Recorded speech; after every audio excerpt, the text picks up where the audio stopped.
Olá, África Feinados, que prazer! Estamos de volta à nossa segunda temporada, Fertilizando o Futuro. Bom dia, boa tarde ou boa noite, Catiúcia Ribeiro. Vamos ver se que a gente está aqui ao vivo, mas a gente não sabe exatamente que horas os África Feinados vão se conectar com a gente. Tudo bem, Catiúcia? Bem-vinda! Otep, família, que felicidade, que pulsar de transformação é sempre estar aqui no nosso África Fé. Bom dia, boa tarde, boa noite, boa madrugada, boa coexistência para todo mundo que está acompanhando essa nova temporada do África Fé. Isso aí. Bom, eu vou fazer uma autodescrição aqui minha, da Catiúcia vai fazer a dela. Eu sou Jana Amor, eu sou uma mulher negra, estou de tranças, uso vermelho. Estou sentada numa cadeira, eu estou no ambiente da minha sala que é o meu escritório, então tem uma foto de Elsa segurando o queixinho atrás de mim, e é só para vocês aí entenderem como que é que a gente usa o óculos, estou usando prata e uso um bom batom vermelho. Catiúcia? Bom, vermelho no dia de hoje é tendência, eu estou com um vestido vermelho, um batom vermelho, um cabelo black, um brinco dourado, estou na minha sala. Atrás tem uma imagem de uma esfinge, sou uma mulher negra e acredito que estou usando uma corrente com símbolo egípcio. Isso aí. O tema de hoje é esperança da vacina. Nós vamos receber no dia de hoje uma grande mulher, uma irmã, se me permite chamá-la assim, uma vez que é uma mulher negra, isso é muito importante ressaltar. Ela se chama doutora Jaqueline Góes de Jesus e é muito importante para a nossa história, para a história da ciência no Brasil. Ela é biomédica, pesquisadora, e junto da sua equipe, nas primeiras 48 horas do vírus no nosso país, ela sequenciou o genoma do Covid. Isso significa, a grosso modo, vou falar a grosso modo, hein, doutora Jaqueline, depois a doutora me corrige. Significa uma decupagem do vírus até chegar no DNA. Isso possibilita o quê? Testes, por exemplo, para a gente conseguir a vacina o quanto antes. Ela é membro da equipe HALO, não sei se eu falei bem, daqui a pouco ela me corrige. É uma iniciativa da Organização das Nações Unidas que reúne pesquisadoras do mundo para estudar formas de combater o novo coronavírus. A contribuição da doutora Jaqueline é muito importante para os nossos avanços como humanidade. E é importantíssimo ressaltar que é uma mulher negra e precisa ser homenageada, porque esse processo que a gente está vivendo não está fácil não, né, Catiúcia? Não mesmo. E, na verdade, quando eu vi a doutora Jaqueline a primeira vez, eu fiquei pensando, bom, eu como uma boa estudiosa de filosofia africana, sei que as transformações serão gestadas pelas mulheres negras, né, que são esse útero de transformação. Então é uma honra muito grande ter a senhora aqui, poder conversar com a mulher preta que gestou essa transformação, porque foi isso que essa sequência desse genoma nos possibilitou. É isso aí. Então eu vou abrir agora para a doutora Jaqueline para ela fazer a autodescrição dela. Boas-vindas, seja muito bem-vinda ao nosso programa, doutora Jaqueline. Obrigada, Jana. Obrigada, Catiúcia. Bom dia, boa tarde, boa noite, boa madrugada a todos e todos que estão acompanhando aqui. Eu sou uma mulher negra, estou com o cabelo black, preto, um pouco de maquiagem luminosa. Eu estou usando brincos grandes e de uma cor um pouco creme. Uso um chale vermelho, porque a tendência de hoje realmente, Catiúcia, é usar vermelho. E estou aqui no meu quarto de hotel, inclusive, tem uma cortina creme aqui atrás de mim e um abajur com uma cadeira ali no fundo. Eu queria agradecer a vocês pelo convite para participar aqui com vocês. Está sendo uma experiência incrível poder compartilhar desse espaço com Catiúcia, que dispensa apresentações e por quem eu realmente tenho uma admiração fora do comum. Obrigada, Cati, pelo convite. Obrigada, Jana, pela oportunidade também de te conhecer nesse momento, de compartilhar dessa sua alegria, dessa sua empolgação nesse espaço de mulheres pretas, lindas e transformadoras, como a Cati bem falou. É isso aí. Nós vamos relacionar, eu pensei de uma maneira da gente começar aqui esse nosso bate-papo. Aqui é um espaço bem descontraído, onde a gente quer se conectar com a diáspora e falar da maneira mais simples possível para acessar as pessoas, né, com informação. E uma das coisas que a gente pensou aqui no nosso roteiro, né, Kate, é relacionar a ciência e a tecnologia com o momento que a gente vive, um momento político de alienação, né, no sentido mais da desvalorização mesmo da ciência, né? E aí eu vou começar fazendo uma pergunta que se já é possível a gente mensurar os danos que essa desinformação vai nos causar no futuro. Eu acho que mensurar ainda é um pouco difícil. Primeiro, porque nós estamos vivendo um processo cada vez mais complicado, não só de desinformação, mas também de negacionismo, né? A gente tem observado um fenômeno de que pessoas que são muito bem informadas, ainda negando a ciência, ainda negando os benefícios que a ciência traz, e obviamente produzindo esse efeito manada em que as pessoas pouco se juntando e se torna essa avalanche que a gente está observando no Brasil, que é danosa, né? Não só para quem nega, mas também para toda uma população que está inserida nesse contexto, simplesmente vai viver essas dificuldades. Então, não é tão fácil de mensurar isso, uma vez que o processo ainda está acontecendo, mas é um estrago significativo, se a gente pode dizer, para os próximos 3, 4, talvez 5 anos. Doutora Jaqueline, a senhora trouxe, né, essa questão de o quanto isso tem uma afetação política, né? Política constrói a realidade. E a senhora acredita que se nós tivéssemos tido um comprometimento maior, né, com a urgência, porque a senhora, né, em tempo recorde, sequenciou, porque compreendeu o quanto era importante, né, colocar energia, o quanto era importante dar conta dessa urgência. Essa urgência que não teve na totalidade, dentro dessa estrutura política, aumentou o avanço da doença, aumentou o avanço das contaminações no país?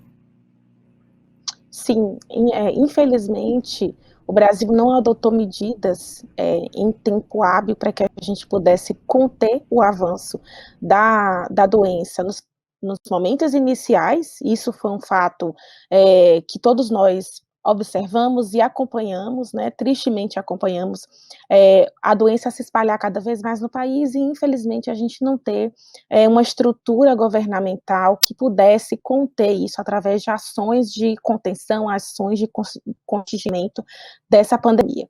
E aí, a proporção que o vírus foi se dispersando no Brasil, a gente começou então a observar realmente já tardiamente uma preocupação de parte dos gestores, e principalmente os estaduais, mas já era tarde, o vírus já tinha se espalhado, o vírus já tinha se introduzido na população e tinha encontrado, obviamente, uma condição muito favorável para se expandir, uma vez que as pessoas ainda circulavam nas ruas, as pessoas não estavam fazendo distanciamento social, ainda não havia sido preconizado o uso de máscaras.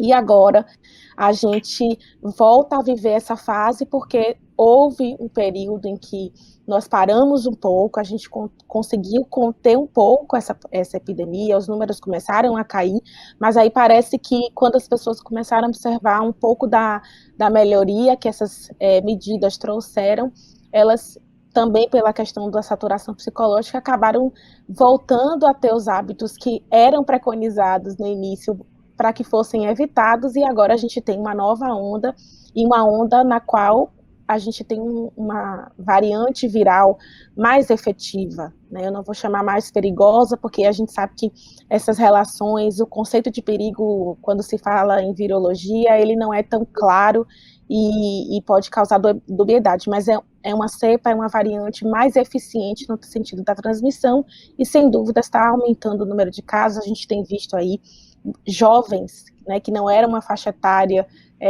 inicial de alvo para os casos mais graves, agora sendo internados, muitos jovens morrendo e tendo gravidade da doença por conta desse aumento na dispersão do vírus. Doutora Jaqueline, eu vou pegar um gancho na sua fala, que você trouxe as consequências psicológicas do ponto de vista da população, né? Que Sim. a gente sabe que só vai conseguir ter uma análise mais crítica, né? A gente fala que às vezes no África Café, que a história ela só consegue ser observada e contada depois que ela é vivida. Então, demanda um tempo de observação, né? Mas você trouxe essa questão da consequência psicológica. Eu acho que patologias vão ser reveladas, eu acho que daqui a algum tempo, né, quando a gente conseguir revisitar isso com um pouco mais de nitidez, né? Mas eu queria que a gente falasse um pouco das consequências psicológicas para os profissionais de saúde, graças a esse futuro incerto para os cientistas e para os pesquisadores, né? Esse sucateamento do SUS, né? Num cenário de desvalorização mesmo das carreiras, né, dos profissionais de saúde, e especialmente com a falta de recurso. Como que isso impacta, assim, eu sinto, dá vontade de dar um abraço a cada profissional na linha de frente do Covid, dá vontade de, assim, eu acho que preciso serem rendidas todas as homenagens à sua trajetória, à sua pessoa, e aos profissionais que estão na linha de frente, né? Queria que você trouxesse para a gente um pouco dessa reflexão também, para a gente entender qual é o quadro desses profissionais, né? Quais são as consequências psicológicas para os profissionais de saúde?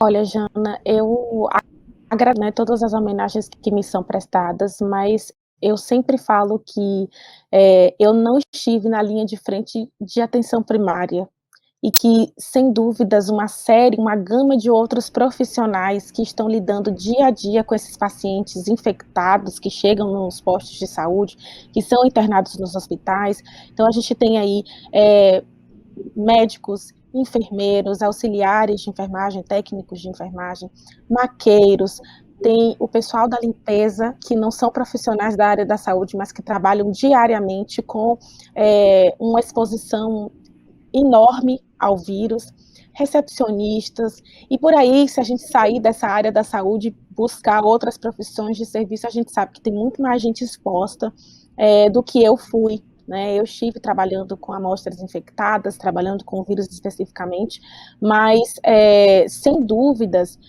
por mais que eu tente imaginar o quanto que essas pessoas estão, psicologicamente, não apenas saturadas, mas, sem dúvida, psicologicamente abaladas pela pandemia, eu acho que eu não consigo imaginar, não consigo alcançar. São pessoas que trabalham diariamente com indivíduos infectados, que estão diariamente expostos à possibilidade de transmissão, expostos ao vírus. Muitos ficaram doentes, muitos morreram, né? Eu soube recentemente de alguns profissionais, colegas próximos que vieram por conta da pandemia, porque estavam na linha de frente, porque atendiam pacientes infectados, ou porque se infectaram nesse trajeto entre a casa e o trabalho, e você começa a ver realmente uma saturação que beira, talvez, uma explosão. Essas pessoas, elas já estão trabalhando há 1 ano nesse regime, o SUS sucateado, recursos, não existe estímulo para que essas pessoas possam cada vez mais se dedicar, não existe uma jornada em que as pessoas tenham condições, né, de respirar psicologicamente. É muito difícil de imaginar, mas eu acho que é mais difícil ainda para as pessoas que estão lá dentro, de saberem que elas não podem simplesmente largar o serviço e saírem porque elas não estão bem, porque vidas dependem dessas pessoas. Então, é um momento muito delicado que nós estamos vivendo e que, infelizmente, a população, de um modo geral, ela ainda não está conseguindo perceber o quanto que isso é importante, o quanto que esse momento é crítico, porque imagina se os profissionais da área da saúde começam a sair dos seus postos de trabalho. A gente vai ter muito mais mortes, a gente vai ter muito mais casos sendo observados no Brasil. Então, é uma rede que precisa não só de apoio, de investimento, mas precisa ser olhada com cuidado, precisa ser analisada com calma. E eu acho que nesse momento está todo mundo tão assim desesperado, né, com os números crescentes, com o que está acontecendo nos hospitais, né, e a gente às vezes esquece desses profissionais, ou desrespeita, como é o caso que a gente tem observado no Brasil. importante a senhora falar de desrespeito, né? Porque eu acredito que um dos grandes avanços da doença é o desrespeito aos protocolos de segurança, né? Agora, muitos estados estão, né, adotando novamente medidas que são eficazes, né? Nós sabemos que essas medidas foram tomadas em muitos lugares do mundo e que tiveram um índice significativo de redução da doença. Assim. E a senhora trouxe uma coisa que eu fiquei muito pensativa, né? Os profissionais de saúde não podem não se comprometer com os protocolos de segurança, não, mas eles não podem deixar de se comprometer com o que eles precisam fazer para o SUS não colapsar. Eu lembro que há um ano atrás, quando você falava da doença, eu não conseguia imaginar o SUS entrando em colapso, né? E chegou esse momento. A senhora acredita que os protocolos de segurança que estão sendo adotados na atualidade, essa nova onda de lockdown, né? Salvador já está prestes, está um caldeirão, Porto Alegre, Rio de Janeiro não foge a isso. Eu queria que a senhora falasse da importância dos protocolos de segurança, porque parece que as pessoas ainda não conseguiram dimensionar o quanto nós estamos em meio ao caos. Sim, eu acho que os protocolos que voltaram a ser adotados, né, como é o caso do lockdown, que está acontecendo em grande parte das cidades e estados do Brasil, ele não só é necessário, como deveria ser obrigatório para o Brasil todo. A gente só contém a dispersão do vírus se a gente ficar em casa. Neste momento em que a velocidade com que as vacinas estão sendo distribuídas, né, disponibilizadas inicialmente e depois distribuídas, ela não é uma velocidade que não é compatível com a transmissão do vírus, que não é compatível com a velocidade com que o vírus alcança novas pessoas. Então, isso, infelizmente, tem acontecido, a gente tem acompanhado aí, a mídia tem falado muito sobre essa questão da disponibilização das vacinas, é um assunto que envolve não só a questão política, mas questões diplomáticas, a gente sabe que não deveria ser desse jeito que está acontecendo, mas uma vez que isso não está de acordo com o que deveria ser, né, a gente precisa fazer a nossa parte. Nós, como sociedade civil, precisamos fazer a nossa parte. E qual que é a nossa parte? Não existe medicamento eficaz, não existe tratamento precoce eficaz. O que existe são vacinas, que são eficientes até o momento, e existem protocolos de segurança que precisam ser respeitados. E esses protocolos incluem distanciamento social, o uso de máscara, a lavagem das mãos, higienização de modo geral, e evitar aglomerações. Né? Então, eu tenho visto, a gente que tem uma rede social um pouco maior, a gente começa a observar o comportamento das pessoas, e a gente observa que, como você falou, Kátia, tem muita gente que não está nem aí para o que está acontecendo no Brasil, tem muita gente que não está nem aí para 2.000 casos de indivíduos vindo a óbito, e estão se aglomerando. Em festas, eu vi recentemente um vídeo de um rapaz que eu seguia no Instagram, numa festa onde todas as pessoas estavam sem máscara. Então, no início do vídeo, eu imaginei que fosse um TBT. Falei, nossa, que legal, ele tá dançando, é um TBT. Mas, de repente, você vê no vídeo passando o garçom com máscara e você fala, ué, tem alguma coisa errada. E aí, isso causa uma revolta tão grande, porque a gente sabe que essa é uma de todos os eventos que estão acontecendo no Brasil. É uma das aglomerações que estão acontecendo no Brasil. Então, se a população não se conscientizar, nós vamos perder cada vez mais vidas próximas, porque eu acho que parece que só choca quando os óbitos acontecem na nossa proximidade, dentro da família, entre o rol de amigos, entre os profissionais que transitam próximo daqueles indivíduos. Então, infelizmente, ou a população alerta e para, ou a gente ainda vai ter que pagar com muitas vidas. Doutora Jaqueline, vou pegar um gancho na sua fala e vou chamar a atenção para esses quatro pontos assim, para a gente poder cuidar na hora desses protocolos, né? Eu vou falar do distanciamento social, eu vou falar do isolamento social, eu vou trazer uma questão aqui que eu acho que a gente pode elucidar muito aqui as pessoas, que é a questão da etiqueta respiratória. Você traz essa este nome, né, essa ideia, essa filosofia, esse cuidado dentro em algumas das suas entrevistas, e a chave comando deste tempo, que é fique em casa, né? Ficar em casa. E a gente tem aqui uma perspectiva de ficar em casa, que é, inclusive, ficar em casa com as nossas éticas, né? Com os nossos valores, com as nossas, entendendo, cuidar do outro, cuidando do outro, a gente cuida da gente. A Cátia traz essa perspectiva para a gente na filosofia africana, esse autocuidado, como é importante, né? Para este tempo. Então, queria que você esmiuçasse esses 4 cuidados que as pessoas podem ter e como flexibilizar dentro dessas etiquetas. Olha, eu acho, muito obrigada, Jana, pela sua pergunta. Então, esses 4 conceitos, né? Eu vou tentar trazer o conceito inicialmente de etiqueta respiratória. O conceito de etiqueta respiratória, ele inclui uma série de hábitos que a gente precisa adotar para impedir ou reduzir a transmissão do vírus. Como que o vírus é transmitido?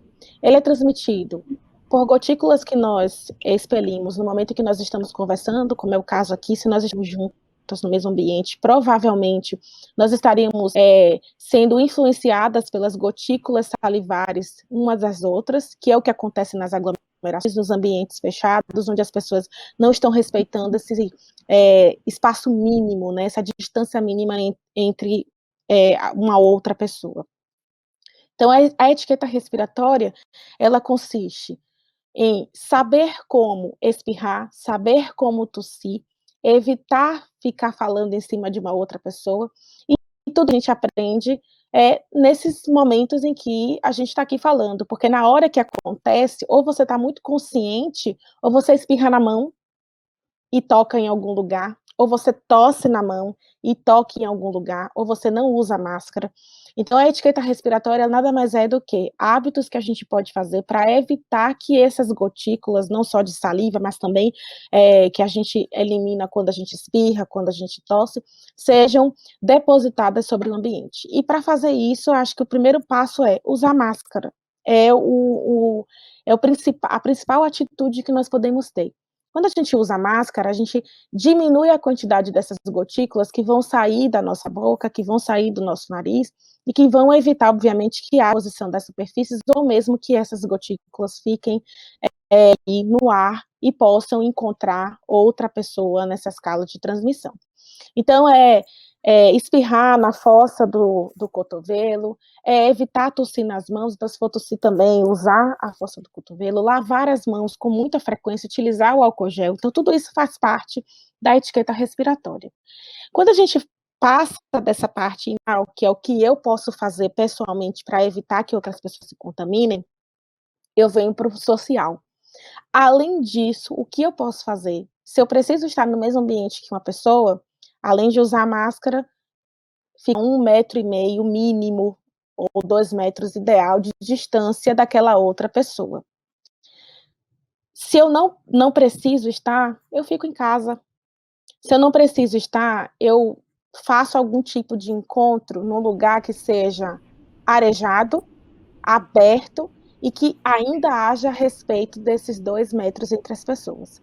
Então, são conceitos que parecem ser bobos, mas que as pessoas esquecem, né? Eu estava na fila do mercado um dia desses e eu quase senti a respiração da outra pessoa no meu pescoço. Assim, o mínimo que a pessoa pode fazer é respeitar as marcações das filas. Então, quando a gente não tem isso muito claro na nossa cabeça, a gente comete essas infrações da etiqueta respiratória sem nem mesmo perceber. Então, eu acho que uns conceitos que a gente precisa ter realmente em mente fazer a etiqueta respiratória, que inclui o uso de máscara, lavagem das mãos, evitar as aglomerações, praticar o isolamento, de preferência, isolamento, se não for possível, praticar o distanciamento. São esses 4 pilares que a gente realmente precisa ter como medidas principais e importantes para o nosso dia a dia. E pilares que são fundamentais, né? Porque assim, nós não temos ainda um horizonte para conseguir vislumbrar quanto tempo mais nós estaremos inseridos nessa situação. Essa que é a realidade, né? Nós não conseguiríamos imaginar, por exemplo, que essa semana fez 1 ano, né, dos primeiros casos que foram comprovados da doença no país e que nós entramos numa quarentena. Eu mesma acreditava que era 40 dias, né? Uma quarentena, 40 dias, enfim, nós chegamos a 365 dias nessa situação. Hoje nós temos como possibilidade de transferir, de sair dessa situação, são as vacinas. E aí eu queria que a senhora falasse um pouco, porque assim, no Brasil, esse diálogo trouxe muitos debates, trouxe muitas polêmicas, né? Nós tivemos os nossos governantes, inclusive, deslegitimando o quanto a vacina ela é eficaz, né? Nós já conseguimos perceber, por exemplo, eu estava vendo essa semana alguns dados de São Paulo, né, que as primeiras pessoas que tomaram as primeiras doses tiveram, sim, uma redução eficaz nos casos e até mesmo nas mortes. Então, eu queria que a senhora falasse um pouco para nós o quanto essa vacina é eficaz e essa polêmica que gira em torno da vacina, porque isso é extremamente preocupante, porque me parece assim, bom, nós estamos querendo organizar a economia, por exemplo. Para organizar a economia, precisa sarar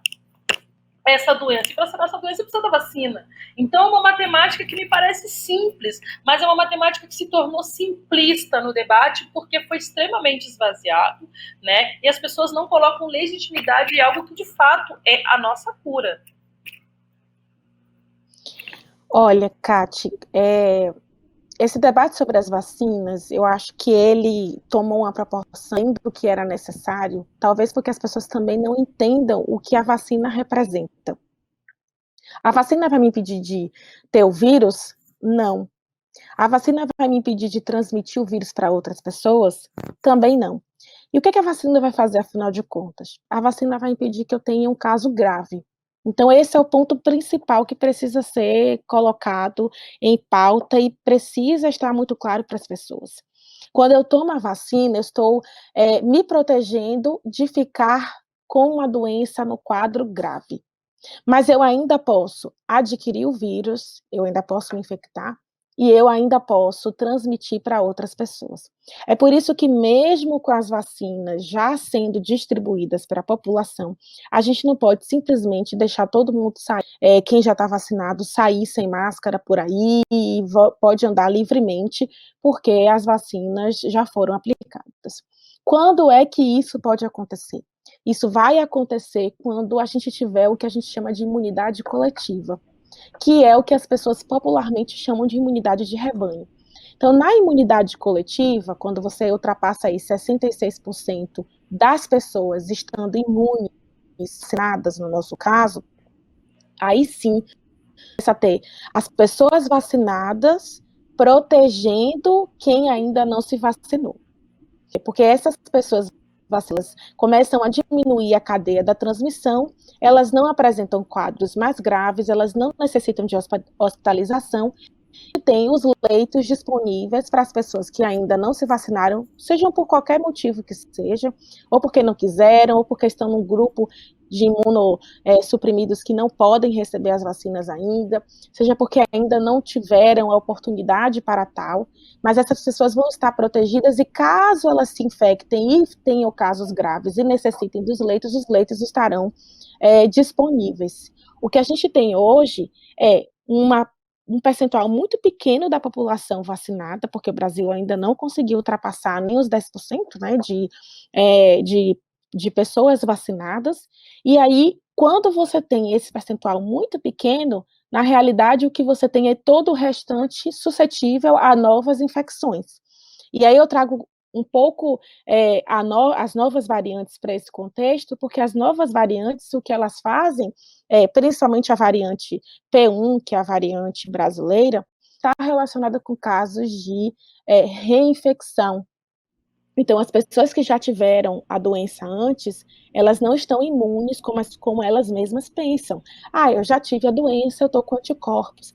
Para a P1, isso não é verdade, porque a P1, ela é uma variante que acumulou mutações antes na adaptação do vírus, que esse vírus agora consegue escapar da imunidade que as pessoas já construíram, no caso daquelas que já tiveram o vírus. Então, a vacina, neste momento, é a nossa única solução, inclusive para que a gente possa cair nessa cadeia de ter a imunidade coletiva, voltar a deixar as pessoas circulando nas ruas e voltar até a economia acelerada. Eu não sou especialista em economia, então talvez eu possa estar falando até uma bobagem aqui, mas como população, como sociedade civil, eu não consigo imaginar uma economia que vai se recuperar se as pessoas estão morrendo. Então, a que custo a gente vai recuperar essa economia? 50% das pessoas morrendo no Brasil, isso é recuperação de economia? Depois, quem que vai poder consumir isso que tudo que a economia está tentando colocar no mercado? Então, assim, para mim, é como você falou, é uma lógica que foi colocada num espaço simplista e num discurso totalmente esvaziado por falta de conhecimento. As pessoas propagam informações que elas não conhecem, simplesmente porque elas não concordam ou porque elas acham que estão sendo prejudicadas por conta disso. Eu vou fazer uma polêmica aqui, vou levantar uma polêmica aqui. Existe uma linha de raciocínio, polêmica, babado. A gente adora. Quando a gente brinca que às vezes, doutora Jaqueline, que é um café e uma treta, né?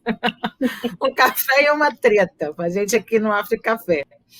Mas é porque existe uma linha de raciocínio que não acha que realmente há um cuidado, um estudo, realmente existem pessoas que não valorizam a ciência. Isso é um fato. A gente tem essas pessoas que simplesmente ignoram isso. Mas a gente tem pessoas que estão numa faixa de compreensão, num nível de ignorância tão grande que desacreditam que elas podem ser cuidadas por alguém, né? Quem são essas pessoas que estão aí nessa faixa, nesse lugar de incompreensão, de achar que a vacina não vai fazer efeito, acha que a vacina está sendo pensada para mudar o código genético? Eu já ouvi coisas que a vacina está vindo com uma substância que codifica, manda uma mensagem para um satélite e a pessoa tem todos os seus dados. Eu já ouvi desde esse tipo de especulação, e feita séria, tá, doutora Jaqueline? Não é uma especulação assim, uma piada, uma ironia, não, é uma coisa assim, pessoas, uma fake news num tamanho tão grande. Né? É uma fake news fundamentada. É uma coisa assim. Quem são essas pessoas? E eu gostaria que, assim, com o currículo que a senhora traz, que a doutora traz, uma doutora, né, que esteve aí mapeando o genoma, que ainda segue mapeando, porque eles estão sofrendo mutações, a gente vai chegar nesse assunto também. Que mensagem que a doutora deixa para essas pessoas que pensam que tem perigo na vacina? Olha, eu acho que isso tudo faz parte de uma grande teoria de conspiração, né? As vacinas, elas historicamente são utilizadas no mundo todo e as pessoas deixaram de morrer por uma série de doenças por conta das vacinas, né? Até o momento não tem informação de nenhum satélite que tenha recebido informações de alguma vacina que foi aplicada. Todos os anos a gente tem vacinas sendo produzidas e eu acho que parece até brincadeira, mas as pessoas acreditam nisso, porque, como vocês falaram, é tudo fundamentado, né? Eu já recebi uma mensagem falando sobre um chip líquido, por exemplo, que está ali no plasma da vacina, usou uns termos que a gente sabe que não condizem, né, com o que existe dentro da vacina, mas que para a grande população isso significa uma informação super verossímil, ela é veiculada por um profissional da área de saúde que talvez não tenha esse compromisso ético com a questão da vida e das informações que são propagadas, que são proferidas. Isso não existe. Não existe vacina que muda o nosso DNA, não existe vacina que tem chip e que vai mandar informações sobre o nosso dia a dia, sobre as nossas decisões para nenhum satélite. O que existem são vacinas diferentes, com tecnologias diferentes, que, obviamente, para uma pandemia, como é o caso, precisaram ser desenvolvidas e foram desenvolvidas por grupos de pesquisas diferentes para dar um aporte para a quantidade de pessoas que precisariam se vacinar. Né? Então, a gente tem uma série de pesquisadores de universidades no mundo inteiro estudando um único tema. Então, eu acho que isso é algo que nunca se viu na história da pesquisa, na história da ciência, você ter o mundo inteiro praticamente voltado estudando uma única causa, que é encontrar uma vacina efetiva para a redução dos casos de coronavírus, os casos graves de coronavírus. Então, com isso, obviamente, a gente vai ter muitas tecnologias sendo utilizadas, entre elas uma vacina de RNA, por exemplo, uma vacina com o vírus inativado, uma outra com o vírus com apenas partículas do vírus, utilizando o arcabouço de um outro vírus que pode estimular o nosso sistema imune. E aí as pessoas começam, então, a estabelecer essas teorias de conspiração por causa da origem da vacina tal, da origem da outra vacina. Mas as pessoas esquecem, por exemplo, que os medicamentos que elas tomam, grande parte deles tem a mesma origem dessas vacinas. E as pessoas vão nas farmácias e compram os medicamentos e elas utilizam, e os medicamentos podem trazer efeitos adversos muito mais graves do que as vacinas trazem. E não são questionados. Por que não são questionados? Porque existe um resultado efetivo. Se eu tenho uma dor de cabeça e a cabeça passa, eu entendo que aquilo é efetivo. Então, a vacina, talvez por não ter um resultado tão palpável, as pessoas começam a criar histórias fictícias, né? São realmente fake news fundamentadas, mas que não passam de fake news. Então, é importante a gente sempre ter isso em mente. As vacinas não têm chips, elas não têm informações que vão alterar o nosso DNA. Existem vírus que fazem esse processo de inserção no nosso DNA, mas não é o caso do coronavírus e não é o caso das partículas que estão sendo utilizadas para as vacinas. Não procede e são informações completamente incorretas. Muitas das informações que são veiculadas do coronavírus, muitas delas são fake news, né? Então, assim, nós somos um país que é vítima desse processo durante muito tempo. Então, muita coisa se fala, muita coisa é verdade, muita coisa é mentira. Então, eu mesma fico perdida, às vezes, né, com um contingente de informação que vem sendo divulgado em torno do vírus. Recentemente, saiu uma informação dizendo que a mutação do novo coronavírus encontrado no Brasil pode afetar a proteção das vacinas. Eu queria que a senhora me explicasse o que seriam essas mutações e se de fato essas mutações podem provocar e podem afetar a proteção das vacinas no Brasil. Porque quando eu li isso, eu confesso que eu fiquei muito assustada, né? Eu falei, bom, então nós temos um vírus mutante, né? Eu, como uma boa pessoa que assiste X-Men, apaixonada por Marvel, já fiquei pensando um monte de coisa. Bom, brincadeiras à parte, é entender o quanto essa palavra mutação, ela é forte, né? Porque entende-se que mutação, o vírus pode tomar proporções, e aí eu pergunto para a senhora, é possível em algum momento perder a mão, sabe? Que essas mutações fiquem num lugar que não se controle, sabe? Então é muito preocupante a mutação de um vírus e que ela pode afetar o que é a nossa possível cura, né? Que é a vacina. Kati, você trouxe muitos questionamentos aí dentro da sua fala, eu vou tentar contemplar todos eles. Primeiro, a gente precisa ter em mente que os vírus eles vão mutar, é da natureza dos vírus, né? Eles apresentam uma biologia que tem uma característica de replicação que faz com que eles não possam reparar os erros que eles adquirem nesse processo de duplicação. É muito natural que os vírus apresentem novas mutações, e elas acontecem o tempo inteiro. A dificuldade maior é que grande parte das mutações que não são contágeis para o vírus, elas impedem também que esse vírus ele se multiplique, que ele se transmita, então a gente acaba não visualizando eles, a gente não consegue ter a percepção da presença deles, porque eles foram inviabilizados durante o processo de replicação. Então, os vírus que a gente vai observando ao longo do tempo, eles obviamente vão ter mutações, e essas mutações elas podem ser muito benéficas para o vírus, como podem não ser benéficas para o vírus.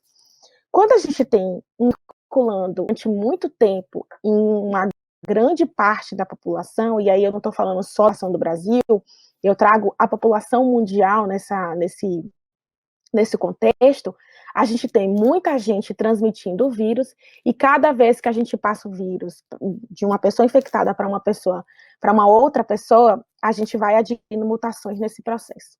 Então, imagine que cada vez que o vírus é transmitido, ele vai adquirindo alterações que a gente vai chamando de mutações. Mutação se tornou um termo muito pesado mesmo, porque é utilizado pela cinematografia realmente para identificar indivíduos que são praticamente incontroláveis, como você disse. Neste momento, a gente ainda consegue controlar o vírus. Como que a gente consegue controlar o vírus? A gente controla basicamente impedindo a transmissão de uma pessoa para outra. E aí, se você me perguntar como que a gente faz isso, de novo, ficando em casa. Então, o nosso remédio, neste momento, é ficar em casa, é diminuir a transmissão dessas mutações. E aí, se a pergunta que você me vem logo em seguida, que é, essas mutações, elas podem reduzir a eficácia das vacinas? A resposta é sim. Quanto mais a gente oferece condições para os vírus apresentarem mutações que são extremamente vantajosas para ele, né, para o vírus, ele, obviamente, vai ter que escapar da resposta imune provocada pelas vacinas. Então, é possível, sim, que se o nosso comportamento enquanto população continuar desenfreado desta forma que está, a gente pode perder a proteção das vacinas que existem hoje, e aí vamos precisar de um tempo, né, que não vai acontecer da noite para o dia, apesar de que com certeza será muito mais rápido, para que a gente cobrir novamente essas mutações que vão surgindo, mas não vai acontecer da noite para o dia, e a gente vai ter sendo ceifadas por conta desse comportamento populacional. Então, tudo é resultado, tudo é consequência do nosso comportamento. Se a gente reduz a transmissão do vírus, a gente reduz o acúmulo de mutações, a gente reduz o aparecimento de variantes super perigosas que podem falhar nas vacinas, né? Que as vacinas podem falhar nessas variantes. Então, como que a gente faz isso? Ficando em casa. Como que a gente faz isso? Evitando aglomerações, usando máscara, reduzindo a transmissão através dos hábitos de higiene. Então, está tudo nas nossas mãos. A gente detém todas as ferramentas necessárias para reduzir essa pandemia, e a gente sabe usar enquanto população geral, e aí eu vou falar mundial, porque a gente fala muito do Brasil, mas a gente sabe também que os outros países estão sofrendo com isso. Enquanto população mundial, nós não sabemos usar as ferramentas que nós temos. E tudo isso por uma base de consumismo, uma base econômica, uma base de negacionismo, que não se fundamenta, porque não adianta ter economia se você não tem pessoas para aquecer, para fazer essa economia se movimentar. Não adianta você negar a ciência, porque se você chegar no leito de morte, é a ciência que vai te dar condições de sobreviver. Então, a gente está praticamente dando tiros nos pés todos os dias. Então, quando eu saio para me aglomerar, quando eu saio na rua, sem necessidade explícita de fazer isso, eu estou dando um tiro no pé, porque eu estou contribuindo para esse número de mutações que o vírus pode adquirir por conta dessa aglomeração de pessoas, e eu estou, neste processo, contribuindo para que o vírus se torne cada vez mais forte e que todo esforço na produção das vacinas vá por água abaixo. Ainda não estamos nessa fase, mas estamos caminhando a passos largos para chegar nesse estágio. Então, é por isso que a gente precisa parar, é por isso que a gente precisa respeitar o que está sendo preconizado pela ciência, e por isso que a gente não esteja no momento ideal, por mais que a gente não esteja vivendo condições ideais, eu acho que o fato de já termos algumas cidades no Brasil para efetivamente já nos mostra que é possível a gente reverter esse quadro. É possível, sim, a gente reduzir essa pandemia, mas a gente precisa se responsabilizar pelos nossos atos, pelos nossos comportamentos. Eu fui um pouquinho dura agora. Nossa, foi brava a beça. Ela foi perfeita. Doutora Jaqueline foi brava. Brava, depois disso... Atualizações para Braba, vai estar lá, cara da Jaqueline. Mas é porque realmente a gente precisa entender isso. As pessoas estão colocando a culpa só, sabe? Os cientistas e os governadores e todo mundo quer que a gente fique em casa e a gente não pode beber, e a gente não pode sair, a gente não pode se confraternizar. Mas são as próprias pessoas com o seu comportamento que estão propiciando cada vez mais situações como essas. Então, assim, em português bom e claro, as mutações brasileiras elas vão seguir cada vez mais agressiva na medida que a gente for furando mais essa quarentena, os vírus vão sofrendo essa mutação. Então, o grande chamamento deste processo é fique em casa. Não há outro caminho para seguir, filosófico enquanto sociedade civil, né? Para a gente poder devolver isso para a comunidade.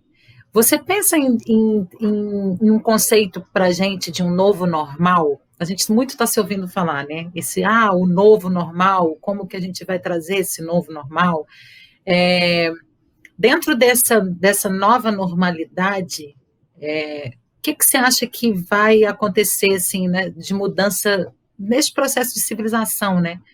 Porque eu parto de um lugar que nem todo bom é todo bom, nem todo mal é todo mal. Acho que temos aí aprendido muito neste processo de isolamento, hábitos de higiene, hábitos de autocuidado. Eu vi um estudo pensando aqui, né? Porque eu preciso olhar para isso e ter um pouco de esperança, né? A esperança da vacina, o nosso tema de hoje, a gente está falando de fertilizar o futuro. A nova temporada do África Café fala dessa fertilização desse futuro. Então, a gente quer continuidade, a gente não quer sucumbir, a gente quer ter essa esperança. Então, como que é que esse novo normal vai nos auxiliar e há quanto tempo você acha, como que isso vai se dar, assim, historicamente, dentro da sua percepção? O que você pode partilhar com a gente nesse sentido, dessa normalidade que será adotada, né?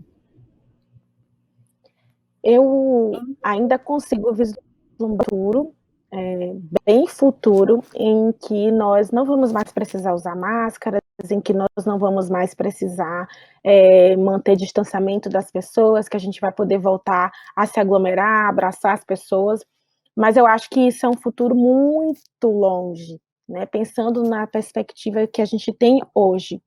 O que é que eu visualizo para os próximos anos? Eu visualizo as pessoas vacinadas ainda vivendo em sociedade, precisando praticar distanciamento social, etiqueta respiratória, incluindo o uso de máscaras. E eu acho que a nossa própria percepção do outro, enquanto indivíduo passível de transmissão, né, passível da infecção, vai nos colocar um pouco mais na retaguarda, no sentido de aquele indivíduo está gripado, eu não vou abraçá-lo, eu não vou ficar junto, porque eu sei as consequências que isso pode trazer.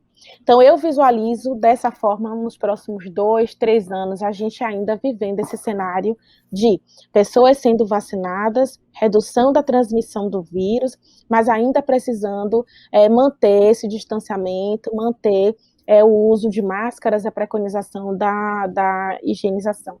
É óbvio que não vai ser tão restrito como tem sido atualmente, né? Acho que aos poucos a gente vai poder voltar realmente a ter os nossos eventos sociais, mas ainda com esses cuidados. E para depois da estabilização desse processo, e aí eu colocaria uns 3 para 4 anos lá na frente, a gente voltar a nossa vida que a gente está acostumado, mas eu acho que o nosso novo normal nunca vai ser igual, né? A gente tem mais consciência do que gerar uma infecção e do que pode gerar uma epidemia, uma pandemia como essa. Então, eu acredito que nós, estando mais conscientes, vamos evitar a transmissão de doenças de forma mais efetiva. Eu quero trazer uma pequena experiência aqui para vocês. Eu tive a oportunidade de estudar no Reino Unido durante o meu doutorado, e quando eu cheguei, eu tive todo aquele processo de tentar me adaptar por conta dos horários, né, a dificuldade do fuso, e logo no mês seguinte, a minha chegada, eu tive uma infecção de ouvido, tive uma otite, E eu fiquei muito mal, assim, né, o ouvido doía muito, e aí a gente sabe que existe uma comunicação, então às vezes uma inflamação no ouvido acaba dando um reflexo na garganta e assim vai. E eu fui para o laboratório, eu fui para o ambiente de trabalho daquele jeito, e todas as pessoas me sugeriram que eu voltasse para casa. Por quê? Porque eles têm muito forte essa questão de que, se você está doente, você pode ficar em casa, você não precisa vir trabalhar, porque você confere um risco para as outras pessoas que estão ali. Então, se fosse o caso de uma infecção que era transmissível, com certeza, estando no mesmo ambiente de trabalho, eu estaria transmitindo para os meus colegas que provavelmente em seguida apresentariam o quadro de doença. Então, é melhor que a pessoa que está doente se isole, e aí isso vale para uma gripe, até uma questão mais séria, viva em sociedade, que ela frequente os espaços em sociedade só para cumprir um horário e acabe trazendo malefícios muito maiores no sentido daquelas pessoas que estão. Então, eu acho que para o nosso novo normal, nós teremos essa consciência de que se eu não posso prevenir que outras pessoas venham a ter o mesmo quadro de doença que eu, então eu vou me isolar, eu vou preconizar o uso de máscara, maior cuidado com a questão da higiene, das mãos principalmente, e a gente está evitando durante a pandemia, com os novos hábitos, uma série de outras doenças decorrentes dessa transmissão.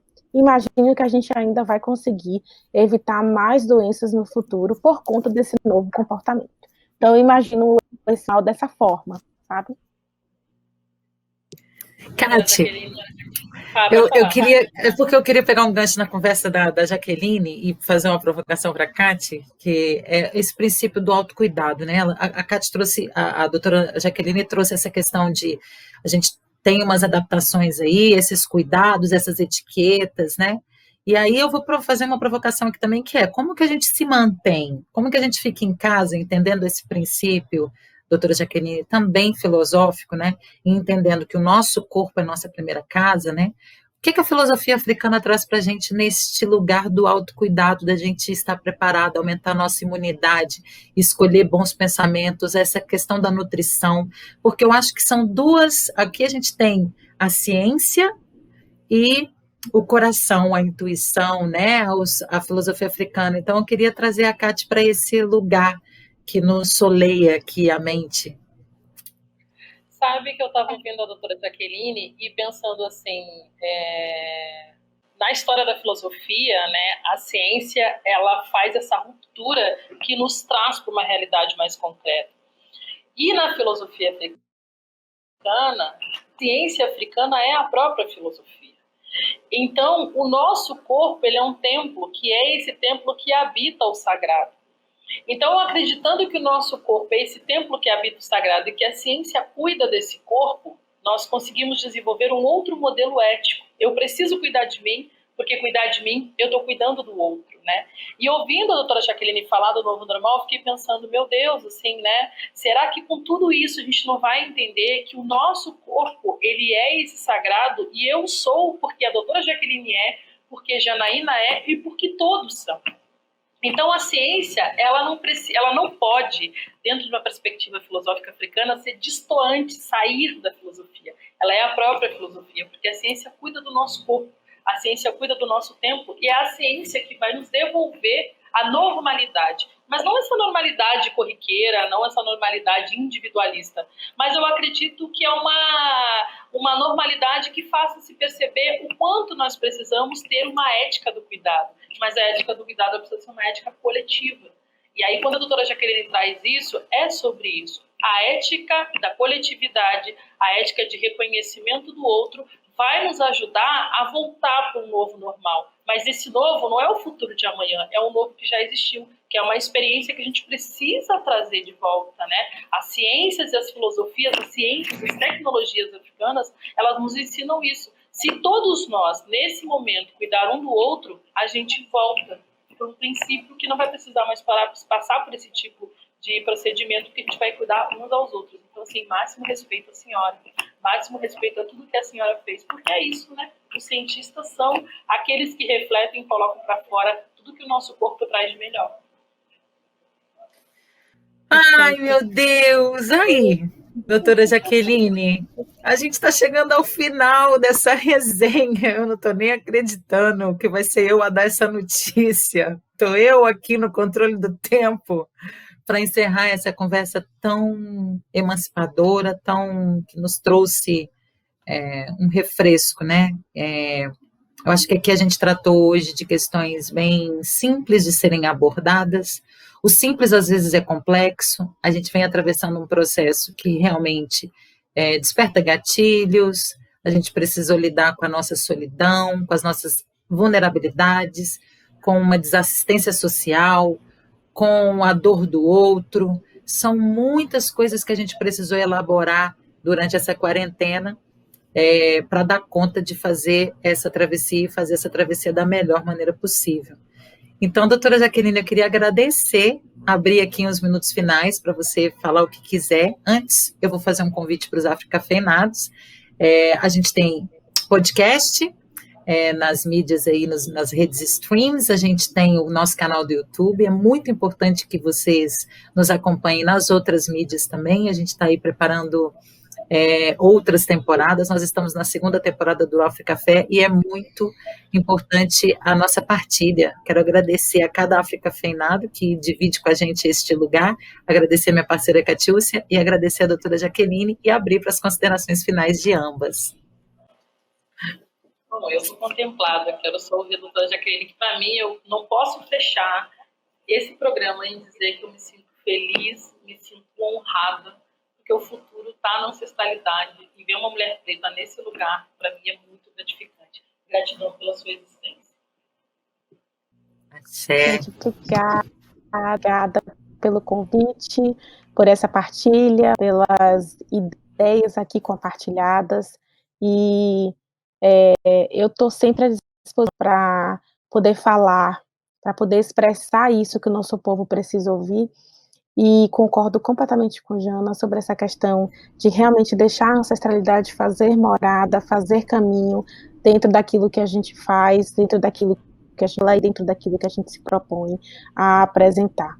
Então, obrigada a vocês por essa oportunidade, obrigada pelos sorrisos maravilhosos de vocês, por este momento muito agradável que nós tivemos hoje.